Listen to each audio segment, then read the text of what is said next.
کی غیروں کو پکڑا، مسجدیں جلاتے ہوئے پکڑا، لیکن ان کو بھی انہوں نے مارا نہیں، پکڑنے کے بعد ان کو کھلایا پلایا، ناشتہ کرایا، چائے بنا کر ان کو دی، اس کی ویڈیو بنائی، اور ویڈیو بنانے کے بعد ان کو پولیس کے حوالے کر کے کہا ہم قانون اپنے ہاتھ میں نہیں لیں گے، یہ ہم نے آپ کے حوالے کر دیا، یہ میری ویڈیو بنائی، مسجد توڑ رہے تھے اور ہم نے ان کے ساتھ ایک تھپڑ نہیں مارا، یہ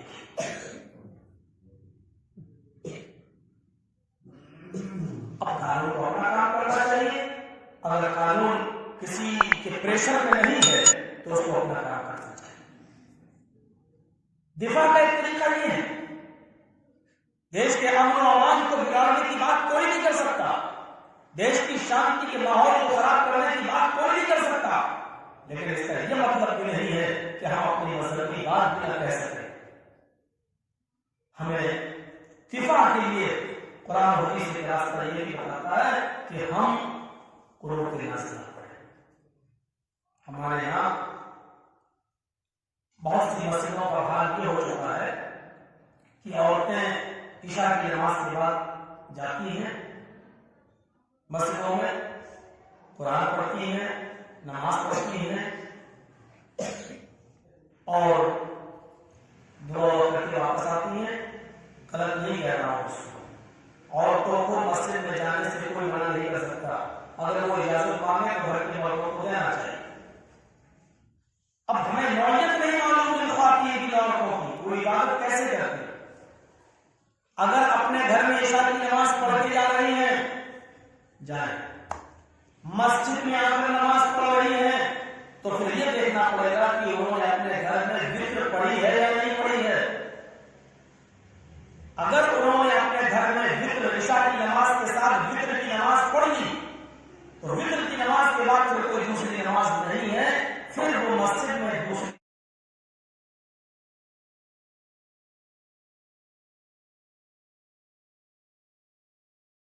نماز نہیں پڑھ سکتی۔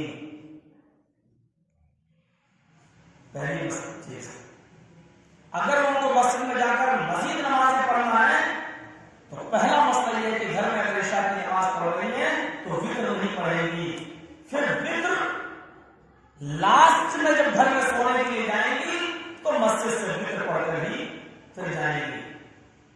دوسری چیز، مسجد میں وہ نفلی نمازیں پڑھ سکتی ہیں دو دو کر کے، جتنی چاہیں، 2 4 6 8 10 12 14 16، اللہ تعالیٰ ان کو جتنی کی توفیق دے پڑھ سکتی ہیں، لیکن رات کی نماز 2 رکعت ہے، 4 رکعت ایک ساتھ نہیں پڑھی جائے گی، 2 کر کے پڑھے، 2 ہی پڑھے۔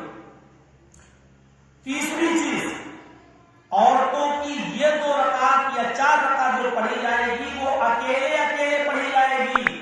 عورتیں اگر اس کی جماعت کرنا چاہیں تو جماعت نہیں کر سکتی، کیونکہ کسی بھی نفل نماز کی جماعت نہیں ہے۔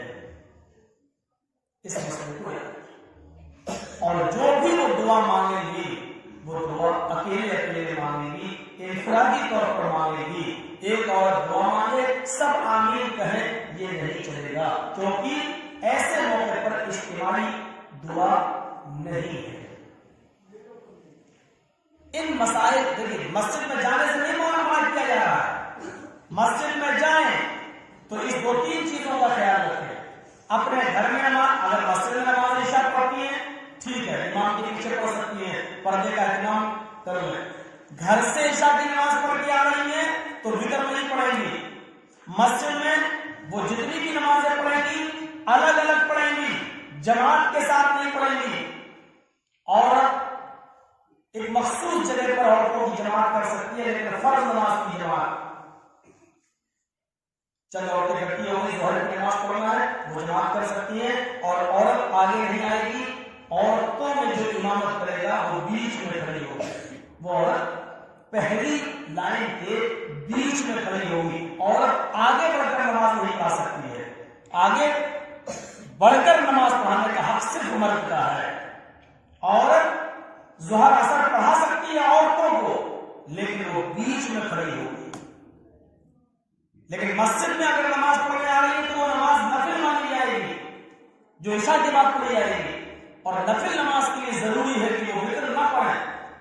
گھر مسجد میں آئے تو 2 پڑھ لیں، 4 پڑھ لیں، جتنی بھی پڑھیں گی وہ اکیلے پڑھیں گی، جماعت کے ساتھ نہیں پڑھیں گی. اور جب بھی دعا مانگے گی وہ اکیلے دعا مانگے گی، ہاتھ اٹھا کر جماعت کے ساتھ میں. ان چیزوں کا خیال رکھنا چاہیے. آپ کا حق ہے وَلَنَبْلُوَنَّكُمْ بِشَيْءٍ مِّنَ الْخَوْفِ، ہم خوف ڈال کر بھی آزمائیں گے، وَالْجُوعِ، ہم تمہیں بھوکا مار کر بھی آزمائیں گے، قحط سالی تمہارے اوپر نازل کر دیں گے، ہم تمہارے کھیتوں سے اناج پیدا نہیں کریں گے، قحط پڑ جائے گا. یہ صورت آج پوچھیے، آج دلی کی کیجریوال سرکار کو کھانا بھوجن سب بانٹنا پڑ رہا ہے. جن لوگوں کے گھر جلا دیے گئے ہیں، جن کے پاس رہنے کو کوئی گھر نہیں ہے اور کوئی بزنس نہیں ہے، کام نہیں، اب وہ کیا کریں گے؟ اب یہ ہوا تو یہ خوف کا بھی ماحول ہے، بھوک کا بھی ماحول ہے. ہم تمہیں آزمائیں گے، تمہارے اوپر بھوک کا ماحول ڈال کر بھی ہم تمہیں آزمائیں گے. خود اللہ تعالیٰ نے نبیوں کو، رسولوں کو، صحابیوں کو بھی آزمایا. خندق کھود رہے ہیں، ایک صحابی آتے ہیں کہ اللہ کے نبی اب مجھ سے کام نہیں ہو رہا ہے. اللہ کے نبی فرماتے ہیں کیا ہوا؟ پیٹ کپڑا اٹھایا، دیکھا تو اس کے اوپر ایک پتھر بنا ہوا ہے. آپ نے کہا یہ پتھر کیوں باندھا ہے؟ کہا اللہ کے نبی بھوک کی وجہ سے. آپ نے کہا یہ مت سمجھنا کہ محمد کھا پی کر آیا ہے اور میں کھا پی کر یہاں تمہارے ساتھ لگا ہوا ہوں. یقین نہیں آتا. آپ نے اپنا کرتا اٹھایا تو صحابی نے دیکھا کہ نبی کے پیٹ پر 2 پتھر بندھے ہوئے. ہم نے نبیوں کو آزمایا، رسولوں کو آزمایا، تم کیا چیز ہو؟ رات کی تاریکی میں نبی اکرم گھر سے باہر نکلے، راستے میں ابو بکر مل گئے. ابو بکر نے پوچھا اللہ کے رسول اتنی رات میں؟ آپ نے کہا ہاں. تم کیسے نکلے؟ ابو بکر نے کہا بھوک کی وجہ سے کروٹیں بدل کر میں سونا چاہا لیکن نیند نہیں آئی. بھوک نے ہمیں نڈھال کر دیا. میں گھر سے باہر نکل آیا، شاید کوئی مجھے پریشان حال دیکھ کر مجھے 2-4 لقمے کھلا دے. اللہ کے نبی نے جواب دیا ابو بکر اللہ کی قسم جس بھوک کی وجہ سے تم گھر سے نکلے ہو ہم کو بھی اسی بھوک کی وجہ سے گھر میں باہر نکال دیا. چلو آگے چلتے ہیں. تھوڑا سا اور آگے بڑھے تو حضرت عمر فاروق مل گئے. ان سے پوچھا تم اتنی رات میں کیوں؟ انہوں نے بھی وجہ یہی بتائی کہ بھوک کی وجہ سے نیند نہیں آ رہی تھی، نکل گئے.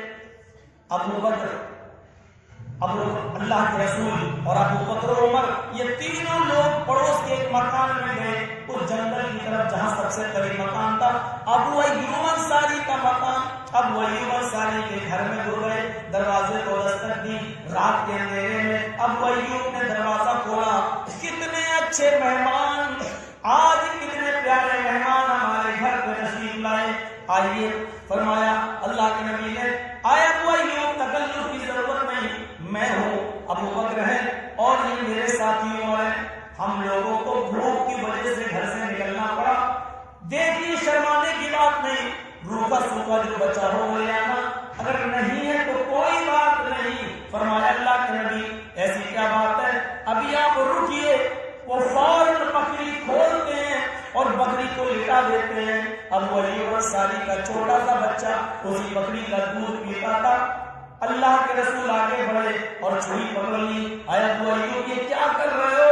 کہ اللہ کے نبی میرے گھر میں آپ آئے بھوکے ہو اور میں ایسی چلا جانے دوں؟ اس بکری کو میں ذبح کر رہا ہوں. فرمایا اس بکری تو دودھ دیتی ہے. کہا اس بکری کا دودھ تو تمہارا چھوٹا بچہ پیتا ہے. ہاں کہ محمد اتنا ظالم نہیں ہے کہ دودھ پیتے چھوٹے بچے کا حق مار کر تم سے بکری ذبح کرنے کے لیے کہہ دے. نہیں ہے ابو ایوب، تمہیں اللہ کا واسطہ تم یہ بکری ذبح نہیں کرو گے.